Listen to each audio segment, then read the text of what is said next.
Hi everyone, Assalamu alaikum. Welcome back to my channel Cooking by Johora. যখন নাস্তা বানাতে মন চাইবে না বা হাতে সময় কম থাকবে তখন এভাবে ফাঁকিবাজি নাস্তাটা বানিয়ে দেখতে পারেন। আপনার পরিশ্রমও কম হবে, আবার সবাই খেয়ে তৃপ্তি পেয়ে যাবে এবং সবাই প্রশংসা করবে। এটি খেতে এক্সট্রা কোনো সবজির প্রয়োজন পড়বে না। আশা করছি আমার আজকের এই রেসিপিটি আপনাদের কাছে অনেক বেশি ভালো লাগবে এবং সহজ মনে হবে। তাহলে কথা না বাড়িয়ে চলে যাই মূল রেসিপিতে। প্রথমে একটি মিক্সিং বোলে নিয়ে নিব 4টি পেঁয়াজ কুচি, 4-5টি কাঁচামরিচ কুচি, কিছুটা মাংস কুচি। এখানে রান্না করা চিকেনের ব্রেস্ট পিস একটু হাত দিয়ে ছোট ছোট করে কেটে নিয়েছি। আপনাদের হাতের কাছে না থাকলে এটিকে স্কিপ করতে পারেন। তার মধ্যে দিয়ে দিব কিছুটা গাজর কুচি, স্বাদমতো লবণ, পরিমাণ মতো হলুদের গুঁড়া,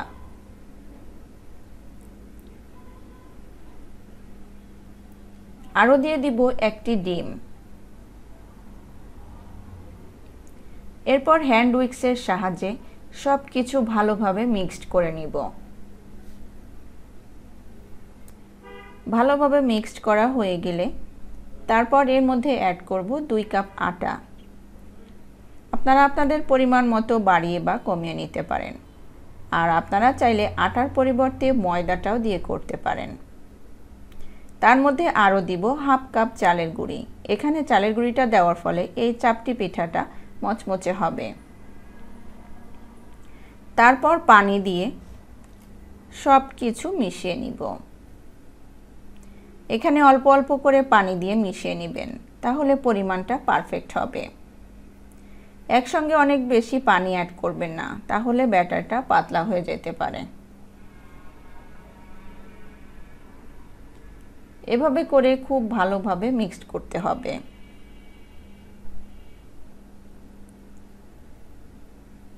ব্যাটারটা যখন রেডি হয়ে যাবে তারপর এর মধ্যে অ্যাড করব কিছুটা ধনেপাতা কুচি।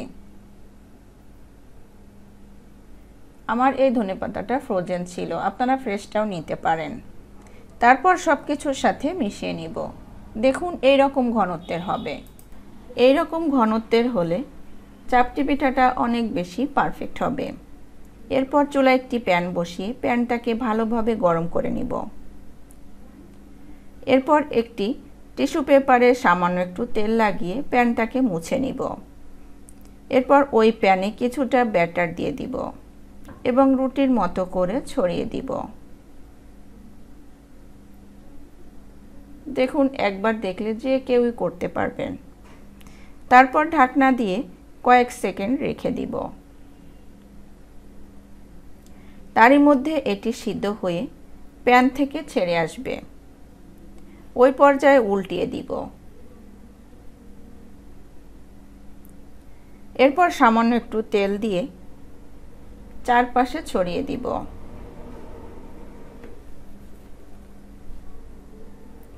এক পাশ ভাজা হলে উল্টিয়ে অপর পাশও ভেজে নিব। 2 পাশ সুন্দরভাবে ভাজা হয়ে গেলে চুলা থেকে তুলে নিব। সেম ভাবে সবগুলো বানিয়ে নিব। এটি খেতে এত বেশি মজা লাগে, আপনারা না খেলে বিশ্বাসই করতে পারবেন না। এর সঙ্গে এক্সট্রা কোনো সবজির প্রয়োজন হবে না, এমনিতেই অনেকগুলো খেয়ে ফেলতে পারবেন।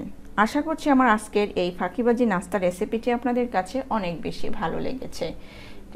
রেসিপিটি ভালো লাগলে লাইক, কমেন্টস এবং শেয়ার করতে ভুলবেন না। সেই সাথে আমার চ্যানেলটাকে সাবস্ক্রাইব করে অল বাটনে একটা ক্লিক করে রাখবেন, তাহলে আমার কোনো ভিডিও আপলোড করার সঙ্গে সঙ্গে নোটিফিকেশন আপনাদের কাছে পৌঁছে যাবে। আর আপনারা যারা আমার ফেসবুক পেজ থেকে দেখছেন, লাইক এবং ফলো দিয়ে না রাখলে প্লিজ লাইক এবং ফলো দিয়ে রাখবেন, তাহলে আমার কোনো ভিডিও আপলোড করার সঙ্গে সঙ্গে নোটিফিকেশন আপনাদের কাছে পৌঁছে যাবে। ভালো থাকবেন সবাই। আজকে এখানে বিদায় নিচ্ছি, পরবর্তী রেসিপি দেখার আমন্ত্রণ জানাচ্ছি। আল্লাহ হাফেজ।